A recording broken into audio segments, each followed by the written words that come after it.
देख रहे हैं इन डार्क राजकुमार के साथ। तो चलिए बढ़ते हैं आज की कहानी की ओर। दोस्तों, मेरा नाम नयन है और मैं हैदराबाद का रहने वाला हूँ। ये घटना मेरे साथ लगभग 4 साल पहले घटी थी।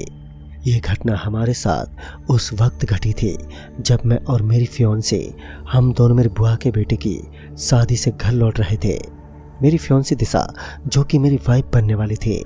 एक दिन जब मुझे पता चला कि मेरी बुआ के लड़के की शादी तय हो गई है और उसकी शादी लगभग 1 महीने के बाद होने वाली है, तो मैं भी अब उसी दिन का इंतज़ार करने लगा, क्योंकि मुझे भी उसकी शादी में खूब एंजॉय करना था।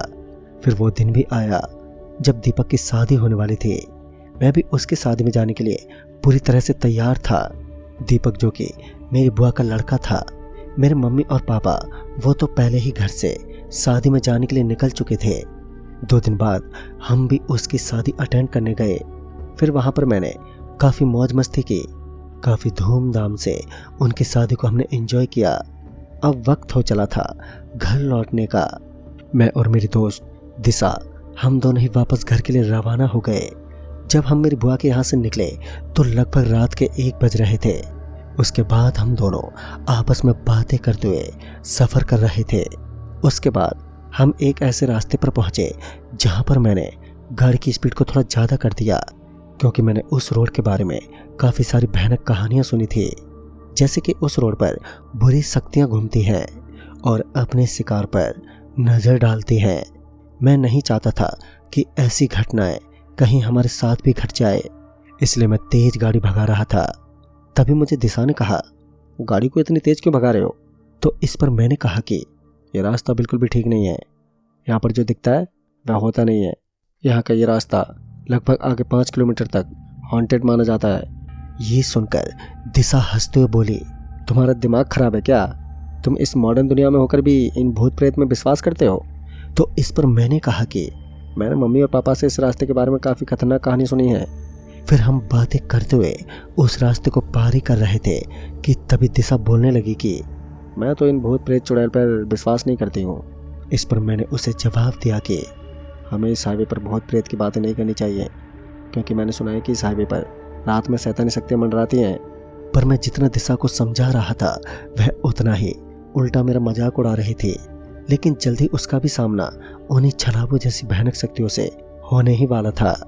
अभी मैं कार ड्राइव कर ही रहा था और दिशा, जो कि मेरे बगल वाली सीट पर बैठी हुई थी, तभी उसने मुझे गाड़ी धीमी करने को कहा और बोला, मुझे वहाँ कुछ सफ़ेद रंग का दिख रहा है। अब हम उससे थोड़ी दूरी पर थे, वो चीज़ हमें साफ साफ नज़र नहीं आ रही थी।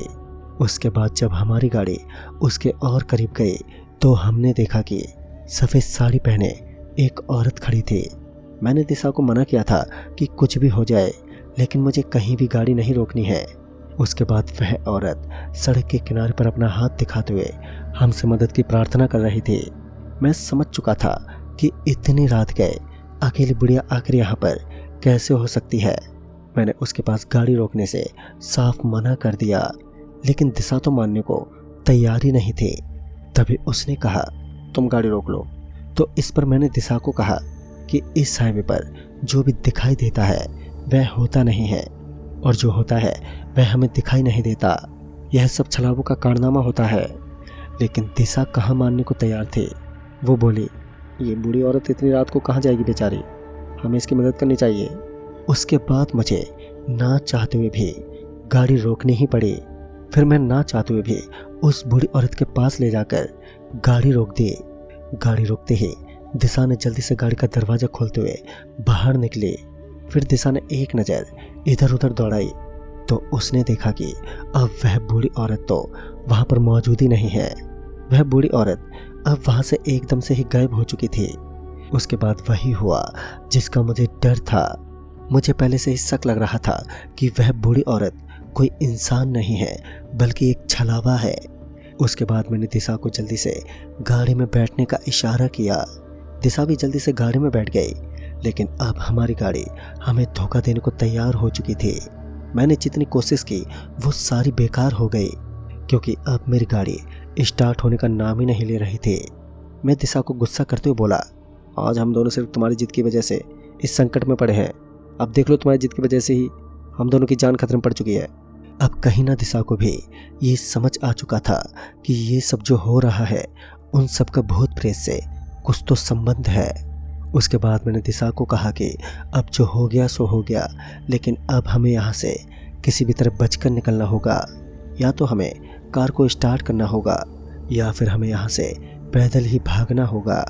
लेकिन अगर हम लोग यहाँ से कुछ दूर आगे भी भागे तो उन छलावों का हम शिकार बन जाएंगे। तभी हमें ऐसा लगा कि हमारी गाड़ी के ऊपर कुछ जोर जोर से अपने हाथ पीटे जा रहा है। ये देखकर तो दिशा तो काफ़ी ज़्यादा डर चुकी थी, लेकिन मैंने अभी तक हिम्मत नहीं हारी थी। मैं लगातार गाड़ी स्टार्ट करने की कोशिश करता ही रहा, लेकिन गाड़ी तो स्टार्ट होने का नाम ही नहीं ले रही थी। उसके बाद मैंने एक बार अपने भगवान का नाम लिया और इस बार चमत्कार से एक ही बार में गाड़ी स्टार्ट हो गई।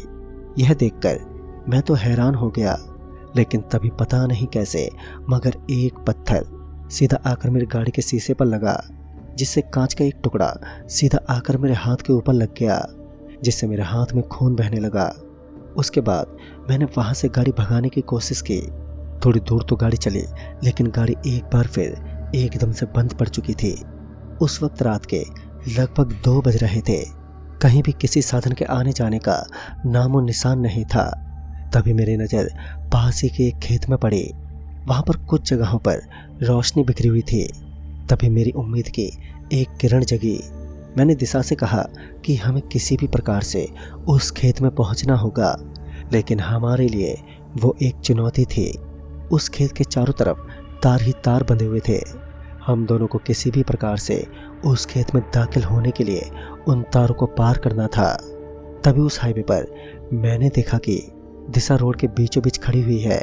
इस समय मेरी गाड़ी थोड़ी साइड में लगी हुई थी। तभी मेरी नज़र पीछे से बहुत तेज गति से आ रहे एक ट्रक पर पड़ी। वो ट्रक इतनी तेजी से उस तरफ आ रहा था कि अगर कोई उसके सामने आता तब तो उसकी हड्डियां भी बिल्कुल नहीं मिलती। वो ट्रक इतनी तेजी से आई कि उसने दिशा को कुचलने में 5 सेकंड भी नहीं लगाए और मैं बस चिल्लाता ही रह गया। तभी मुझे पीछे से आवाज़ आई, अरे तुम बिल्कुल ठीक हो ना? यह सुनकर मैं पीछे पलटा तो मैंने देखा कि दिशा पीछे वाली सीट पर आराम से बैठी हुई है। तब दिशा ने बताया कि उसने मुझे उस हाईवे के बीचों बीच खड़ा देखा और एक ट्रक मुझे कुचलते हुए वहां से एकदम से निकल गया। इसका मतलब साफ था कि यह सब कारनामा यहाँ के छलावों का ही है, जो कि हमें फंसाने की पूरी कोशिश कर रहे थे। मगर मैंने दिशा को मना किया था कि कुछ भी हो जाए लेकिन बाहर मत निकलना, इसलिए दिशा अभी तक गाड़ी में डरी हुई चुपचाप बैठी थी। तभी हमें सामने से एक आदमी चलता हुआ दिखा। वो आदमी हमारी तरफ आ रहा था। तभी मैंने सोचा कि इस आदमी से कोई मदद ले ली जाए, लेकिन मैं इतनी जल्दी खतरा भी नहीं उठा सकता था, क्योंकि मुझे नहीं लगता था कि वह कोई सामान्य आदमी है। ज़रूर हमें फंसाने के लिए कोई और चाल चली गई थी। फिर भी मैंने सोचा कि हो सकता है हमारी किस्मत अच्छी हो तो हमें बचाने के लिए कोई ना कोई मिल ही जाएगा। और फिर वह आदमी बिना बुलाए हमारी गाड़ी की तरफ एकदम से आ गया। मैंने उस आदमी को गौर से देखा तो उसकी आंखें लगातार एक जगह से दूसरी जगह पर घूमती जा रही थी। मैंने ये भी सुना था कि छलावे की आंखें एक जगह पर टिक नहीं सकती, तो मैं समझ चुका था कि यह कोई सामान्य आदमी नहीं बल्कि कोई छलावा ही है। उसके बाद मैंने दिशा को भी यह बात बताई तो दिशा और भी ज़्यादा डर गई। तभी एक ट्रक पूरी रफ्तार से भागता हुआ उस सड़क पर दौड़ने लगा। उस ट्रक को देखकर वह आदमी एकदम से सड़क के बीचों बीच आकर खड़ा हो गया और उसके बाद वह आदमी अचानक से एक बुढ़िया के रूप में तब्दील हो गया। जब वह आदमी उस बुढ़िया के रूप में तब्दील हुआ तो हमने देखा कि उसके हाथ पीछे की तरफ मुड़े हुए थे, साथ ही उसकी आंखों की जगह 2 गड्ढे थे। तभी उस ट्रक ने एकदम से उस बूढ़ी औरत को कुचल दिया, जिस वजह से वह बूढ़ी औरत वहां से गायब हो गई। अब तो ये नज़ारा हम बार बार देखकर काफ़ी डर चुके थे। अब हमें पीछे से गाड़ियों की आवाज़ आने लगी। ऐसा लग रहा था कि कोई 2-3 गाड़ियाँ हमारे पीछे से आ रही हो। उसके बाद मेरी नज़र कांच में पड़ी तो मैंने देखा कि वह 2 गाड़ियाँ ही थीं। उसके बाद एक गाड़ी मेरे करीब आकर रुकी। तो मैंने देखा कि वह गाड़ी पापा की है और उसके पीछे जो गाड़ी है वह मेरे अंकल की थी। फिर पापा ने मुझे कहा, तुम इतनी रात के इस रास्ते पर क्या कर रहे हो? मैंने पापा को सारी बातें बताई। वो तो अच्छा था कि मैंने गाड़ी नहीं रोकी, वरना मुझ पर मेरे पापा का गुस्सा टूट पड़ता। दरअसल मैंने पापा को दिशा की जिद्दी के बारे में भी बताया। पापा ने दिशा को कुछ नहीं कहा। उन्होंने कहा कि यह मॉडर्न लाइफ की बच्ची है तो ऐसी हरकतें करना कोई बड़ी बात नहीं है, लेकिन तुम लोग चिंता मत करो। उसके बाद पापा ने हमें कहा कि अब तुम इस गाड़ी को यहीं पर छोड़ दो और हम इस गाड़ी को सुबह लेकर जाएंगे। उसके बाद मैंने गाड़ी को सड़क के किनारे पर लगाकर उसे वहीं छोड़ दिया और पापा हमें वहीं से सीधा एक मंदिर की तरफ लेकर गए। मैंने पापा को भी कहा कि हम लोग सुबह मंदिर चले जाएंगे, लेकिन पापा ने कहा कि मैं इतनी देरी नहीं कर सकता, तुम लोगों को कुछ हो गया तो। उसके बाद मेरे पापा मुझे एक पुजारी बाबा के पास लेकर गए। पुजारी बाबा को मैंने हमारे साथ घटी इस पूरी घटना का जिक्र किया तो पुजारी बाबा हमें एक कमरे में लेकर गया। वहाँ चंदन का टीका और एक धागा बांधा और फिर हमारा शुद्धिकरण कर दिया, जिससे हमारे ऊपर किसी भी आत्मा का साया हावी नहीं हो सकता था। दोस्तों, आज भी मैं जब उस लम्हे को याद करता हूँ तब अंदर से दहल जाता हूँ। वो तो शुक्र था कि पापा और अंकल समय रहते ही पहुँच गए, वरना आगे पता नहीं मुझे क्या क्या देखना और झेलना पड़ जाता। तो दोस्तों, इस कहानी में बस इतना ही। कहानी आपको पसंद आई हो तो लाइक शेयर जरूर करें और साथ ही हमें कमेंट बॉक्स में ज़रूर बताएं। तो मैं आपका दोस्त राजकुमार जल्द ही मिलूँगा एक और नई कहानी के साथ। तब तक के लिए बाय एंड टेक केयर।